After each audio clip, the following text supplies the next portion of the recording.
नमस्कार, एक न्यूज़ 24 देख रहे हैं आप और मैं हूं आपके साथ अविनाश। 2024 में लोकसभा का चुनाव, ऐसे में 2023 लगभग आधा खत्म हो चुका है और ऐसे में तमाम राजनीतिक पार्टी जो है 2024 के लिए पुरजोर तैयारी भी कर रहे हैं और मेहनत में लगे हुए हैं। लेकिन सवाल ये उठता है कि चिराग पासवान को आखिर कौन सी महागठबंधन जो है सीटें देंगी। चिराग पासवान जो खुद को बीजेपी का हनुमान घोषित कर चुके हैं, हालांकि वो काम सब कुछ जो है बीजेपी के हिसाब से ही करते हैं, लेकिन उनकी पार्टी अभी तक एनडीए का पार्ट नहीं बना है, क्योंकि उनकी पार्टी को तोड़कर केंद्र में बैठे हुए उन्हीं रालोसपा के जो राष्ट्रीय अध्यक्ष है चिराग पासवान के चाचा पशुपति पारस।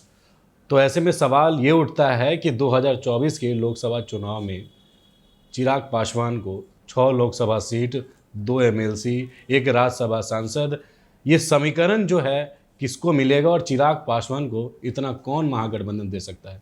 खबर आपको हम विस्तार में बताते हैं। बिहार के मुख्यमंत्री नीतीश कुमार की पार्टी की सीटों पर 2020 के विधानसभा चुनाव में कैंडिडेट उतारकर जेडीयू को 43 सीट पर समेट देने वाले लोजपा रामविलास के अध्यक्ष जमुई के सांसद चिराग पासवान की मांग और पूछ फिर बढ़ रही है। खुद को प्रधानमंत्री नरेंद्र मोदी का हनुमान घोषित कर चुके चिराग भले ही सब काम भाजपा के हिसाब से ही करते हैं, लेकिन उनकी पार्टी लोजपा रामविलास अभी तक एनडीए का हिस्सा नहीं है, क्योंकि वहां उनकी पार्टी को तोड़कर मंत्री बन बैठे उनके चाचा पशुपति पारस की पार्टी रालोसपा बैठी हुई है। अब 2023 आधा निकल चुका है और 2024 बस आने को है। अगले साल इस समय तक अगली सरकार के शपथ की तैयारी हो चुकी होगी और ऐसे में बीजेपी से लेकर आरजेडी तक चिराग पासवान का भाव बढ़ा हुआ है। दलितों और उसमें भी पासवान के वोट पर काफ़ी पकड़ है और प्रभाव चिराग का है।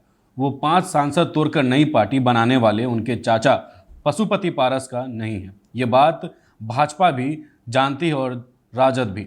2020 में जब चिराग एनडीए में पसंद भर सीट नहीं मिलने पर बीजेपी का साथ छोड़ गए थे और उन्होंने अपने पोस्टर में प्रधानमंत्री नरेंद्र मोदी का फोटो लगा रहे थे, तो भाजपा ने उनको फोटो लगाने से रोक दिया था। लोजपा के 6 में से 5 सांसद को लेकर चाचा पशुपति पारस ने पहले पार्टी पर दावा किया, बाद में नई पार्टी बना ली और केंद्र सरकार में मंत्री बन गए। चिराग पासवान से केंद्र सरकार ने 12 जनपद का बंगला खाली करा लिया, जिससे वो अपने पिता की याद को रखना चाहते थे। ऐसे में इन 3 सालों में बीजेपी और चिराग के बीच बहुत कुछ हुआ, लेकिन नीतीश के धूर विरोधी के तौर पर उभरे चिराग जमीनी हकीकत और उनके सामने मौजूद राजनीतिक विकल्पों से वाकिफ है। इसलिए चिराग पासवान खुद या उनकी पार्टी का कोई नेता बीजेपी के लिए ऐसी बात नहीं करता। सबके निशाने पर जेडीयू के सुप्रीम नेता नीतीश कुमार ही रहते हैं और लालू यादव और तेजस्वी यादव की आरजेडी कांग्रेस हम के साथ लेफ्ट के समर्थन से सरकार चला रहा है। बुरे समय में बीजेपी का साथ नहीं मिलने से दुखी चिराग को मनाना शुरू हो चुका है। पिछले साल दिसंबर में गृह मंत्री अमित शाह से मुलाकात के बाद चिराग को जेड कैटेगरी सिक्योरिटी दी गई, लेकिन अप्रैल में जब अमित शाह ने बिहार में कहा कि 2024 में बिहार की 40 सीट लड़ेंगे और जीतेंगे, तो चिराग ने भी जवाब में कहा कि उनकी पार्टी भी 40 सीट लड़ने की तैयारी कर रही है। कुढ़नी और गोपालगंज उपचुनाव में बीजेपी की जीत में पासवान वोट का अहम रोल माना जाता है। चिराग पासवान भाजपा और उसकी टॉप लीडरशिप से संबंध अच्छा रखना चाहते हैं, क्योंकि उन्हें भी अकेले लड़ने का हश्र पता है। 2020 के चुनाव में 135 सीट लड़ने के बाद वो मात्र 1 सीट जीत सके थे।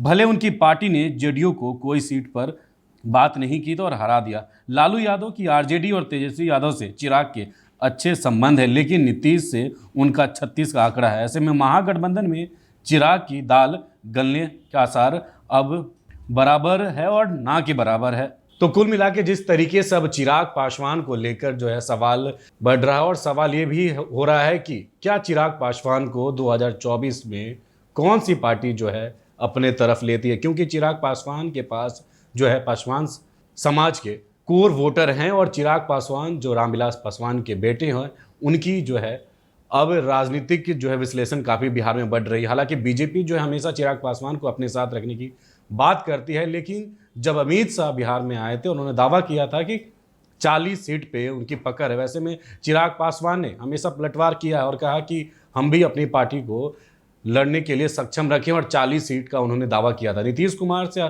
अब लगातार चिराग पासवान जो है बगावत करते रहते हैं और नीतीश कुमार को घेरते रहते हैं। ऐसे में देखने वाली बात है कि चिराग पासवान को अब कौन सी पार्टी जो है अपनी रुख तरफ करती है और चिराग पासवान क्या खुद अपनी पार्टी को लेकर एक बार मजबूती से चुनाव लड़ेंगे। इस खबर में फिलहाल इतना ही। ये वीडियो अगर आप यूट्यूब पर देख रहे हो तो हमारे चैनल को सब्सक्राइब करिएगा, हमारे फेसबुक पेज को भी फॉलो करिएगा। आपका बहुत बहुत धन्यवाद।